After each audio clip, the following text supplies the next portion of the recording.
So, paano po maggawa ng collection page kapag may specific lang na tags na gagawin?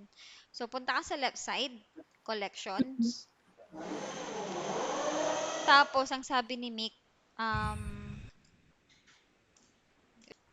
so ito yung instruction niya. Ito yung magiging um, collection page name. So, ito yung Mm. title.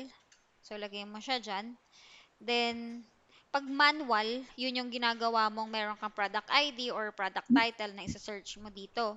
Pero Mm. kung specific tags, ito ang piliin mo, yung smart. Mm. Tapos, itong tags na sinabi niya, i-search mo yung summer,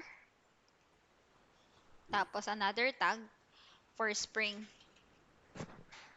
So, yun po.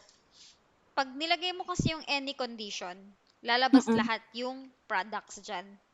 Pero, pag sinabi mong all condition, naka-specific lang siya dun sa tags na gusto mo. Pero, Mm. let's say, for example, pakita ko sa'yo. So, ito, sa 39 products, kapag ka pinili mo yung any condition, lahat lalabas yung products. So, dapat, naka-specific ka lang. So, madami kasi niloload niya. So, ayun. So, kahit hindi spring or summer, lalabas dyan. So, Mm. dapat naka-all conditions lang siya, specifically for summer and spring.